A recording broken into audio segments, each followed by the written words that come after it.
नमस्कार विद्यार्थी मित्रांनो, स्वागत तुमचं माझ्या यूट्यूब चॅनलवरती. आज आपण इयत्ता 6वी आपले समाज जीवन याचे आपण इम्पॉर्टंट क्वेश्चन आहेत, इम्पॉर्टंट काय काय टॉपिक आहेत ते बघणार आहोत. याची फुल डिटेल व्हिडिओ मी केलेली आहे, ती त्याची लिंक मी टाकेल कमेंटमध्ये. आता फक्त इम्पॉर्टंट टॉपिक बघूया आपले आपले समाज जीवनमध्ये. याच्यामध्ये समाज, अर्थ, गरज, सामाजिक संस्था व कार्य, सामाजिक विविधता, सांस्कृतिक विविधता.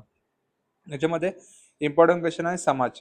समाज म्हणजे काय? तर केवळ समाज हा केवळ लोकांचा समूह नसतो, तर त्या राहणाऱ्या लोकांमध्ये असणाऱ्या संबंधांची व्यवस्था म्हणजे समाज होय. समाजात वृद्ध, प्रौढ, तरुण, लहान मुले अशा प्रकारच्या व्यक्तींचा समावेश असतो, याला आपण समाज म्हणतो. याच्यामध्ये इम्पॉर्टंट क्वेश्चन येऊ शकतो समाज. आता मानवाला समाजाची गरज का लागली? तर भटक्या अवस्थेतील मानव होता, तो स्थैर्य सुरक्षितता नीट नव्हती, त्याच्याकडे नीट नव्हते, म्हणजे त्याला सुरक्षित वाटत नव्हतं, त्याच्याकडे स्थैर्य नव्हतं, म्हणजे एका एका ठिकाणी तो थांबत नव्हता. पण आणि नैसर्गिक परिस्थितीचा सामना तो सक्षमपणे करू शकत नव्हता. पण नंतर तो जसा जसा समाजामध्ये आला तसा तसा तो नैसर्गिक परिस्थितीचा सामना अधिक सक्षमपणे केला. नंतर त्यांनी अन्न निवडा मिळवण्यासाठी मानव एकत्रितपणे कष्ट करू लागला, मानव एकत्र राहावं लागला आणि समाजातील सर्वांनी कष्ट घेतले, ते सर्वांचे जगणे सुकर झाले, असे मानवाला समजले. यातून मानवाने समाजाची निर्मिती सुरुवात झाली. आता मानवाची समाजशीलता. आता मानव हा एक स्वभावतः समाजाचा भाग असण्यात आनंद मानणारा समाजशील मानव आहे. म्हणजे माणसाला माणसामध्ये राहायला त्याला खूप आवडतं. मानव केवळ सुरक्षिततेसाठी, आपली गरज भागवण्यासाठी, गरजा भागवण्यासाठी साध नाही, तर तो सर्वांगीण विकासासाठी समाजात राहतो.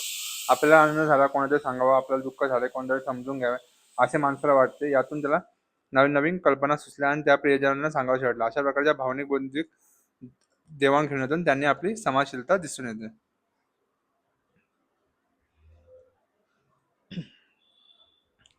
आता पुढे कुटुंब संस्थेचा विकास. याच्यामध्ये संयुक्त कुटुंब, विभक्त कुटुंब. कुटुंब संकल्पना आजच्यासारखी नाही. पहिला मानव होता तो टोळ्यांनी राहत होता. निसर्गापासून संकटापासून संरक्षण मिळवण्यासाठी तो एकत्र राहावं लागला आणि त्याच्यातून त्याला सुरक्षिततेची भावना निर्माण झाली. नंतर माणसाने अन्नाची गरज भागवण्यासाठी शेती स्थापन केली, शेतीला सुरुवात केली. यातूनच जीवन स्थिर झाले. शेतीसाठी मोठ्या मनुष्यबळाची आवश्यकता असल्याने कुटुंब पद्धती अस्तित्वात आल्या. अशा प्रकारे कुटुंब संस्था चालू झाली. याच्यामध्ये संयुक्त कुटुंब आहे आणि विभक्त कुटुंब आहे.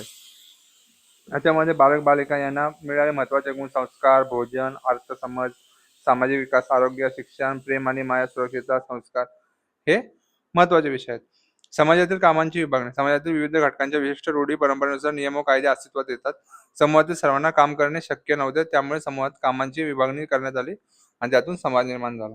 आता समाजात कामांची विभागणी, सर्वांना सर्व प्रकारची कामे करतील हे शक्य नव्हतं, त्यामुळे समाजाच्या समूहात कामांची विभागणी झाली. त्यातून नवीन समाज तयार झाला आणि समाजातील सर्व व्यवहार सुरळीत नियम तयार झाले.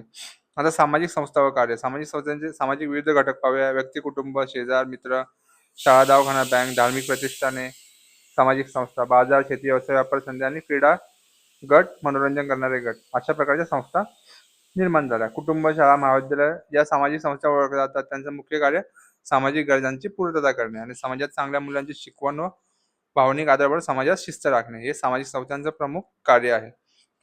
आता समाजामध्ये प्रत्येक व्यक्ती आला आणि प्रत्येक व्यक्तीला स्वतंत्र विचार मांडण्याची क्षमता आहे, विचार करण्याची क्षमता आहे. त्यामुळे मित्रमंडळी शिक्षणाचा महत्वाचा वाटा असतो. त्याचप्रमाणे रेडिओ, दूरचित्रवाणी, चित्रपट, नाटके, इंटरनेट, सामाजिक संघटना, धार्मिक संस्था इत्यादी माध्यमातून प्रत्येकाचे व्यक्तिमत्व, विचार विकसित होत असतात. स्वतंत्र विचार करण्याच्या क्षमतेतून व्यक्तींच्या वेगवेगळ्या आवडीनिवडी निर्माण होतात. आता शाळा एक महत्वाची सामाजिक संस्था. शाळेमध्ये लहान मुलांना आपण शिस्त, सहकार्य, विविध घटकांची ओळख करून देतो. त्यांच्या गुणांचे संगोपन होतं. त्यामुळे शाळा एक महत्वाची सामाजिक संस्था आहे. समाजातील परावलंबन. आता समाजामध्ये एक माणूस सगळी कामं करू शकत नाही, म्हणून समाजामध्ये विविध कामं करणारे लोक आले. याच्यामध्ये विविध कामं करणारे लोक आले, त्याच्यामुळे काय झालं, शेती करणारा शेतकरी, चर्मकार झाला, डॉक्टर झाला, वकील झाला, इंजिनियर झाला, अशा प्रकारची लोक समाजामध्ये आले. त्याच्यामुळे प्रत्येकाची गरज भागू लागली. बियाणे उपलब्ध करणे, शेती करण्यासाठी अवजारे उपलब्ध करणे, त्याच्यामध्ये लोहार झाला, अशा प्रकारच्या घटना आहेत. आता समाज विशिष्ट प्रदेशात राहणारा, स्वतःची आचारपद्धती असणारा, जीवनविषयक दृष्टिकोन असलेला मानवी समूहाचा समुच्चय म्हणजे समाज. सामाजिक संस्था काय आहेत? तर कुटुंब संस्था, जाती संस्था ही सामाजिक संस्थांची उदाहरणे आहेत. समाजाचे घटक कोण कोण आहेत? व्यक्ती, कुटुंब, समूह, संस्कृती हे समाजाचे घटक आहेत.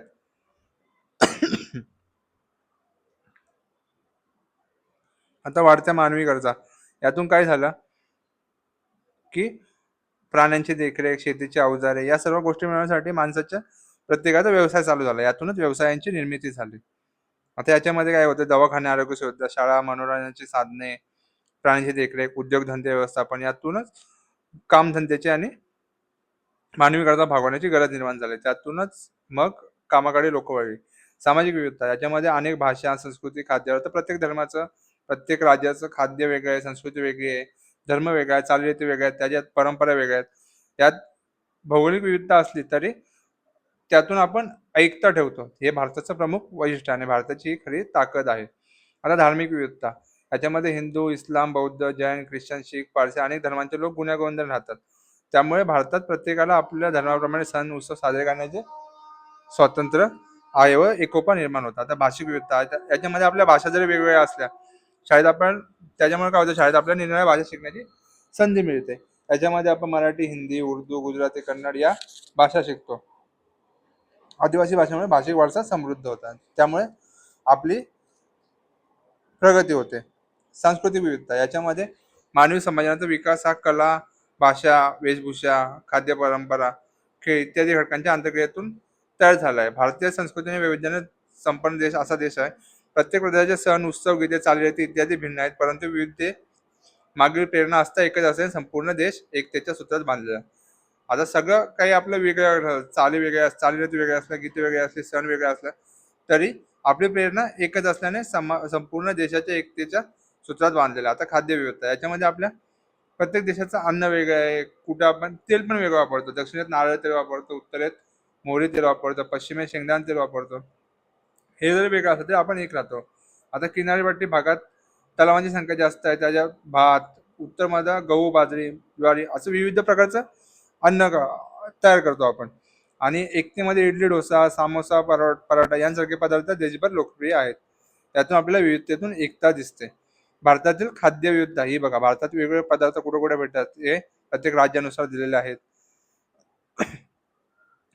आता भारतातील विविधता याच्यामध्ये कला, संगीत, भाषा, जीवनशैली, खेळ, वेशभूषा, धर्म आणि सण आणि खाद्य संस्कृती ही भारताची ओळख आहे. आता याच्यामध्ये प्रत्येक राज्याचा भाषा, नृत्य प्रकार, खेळ हे लिहायचं आपल्याला. विविधता ही भारताची ओळख आणि ताकद आहे. भारताची भाषा वेगळी असते, धर्म वेगळे असते, तरी हे भारताची ताकद आणि वैशिष्ट्य आहे. कारण की इथे विविध प्रकारचे समाजाचे लोक एकत्र येऊन राहतात. हा एकोपा आपला सामाजिक एकोपा त्यालाच निर्माण आहे तसा निर्माण झाला पाहिजे आणि ही भावना आपल्याला प्रत्येकाची मदत करण्यासाठी साथ देते. अशा प्रकारे आपलं समाज जीवन हा धडा झालेला आहे.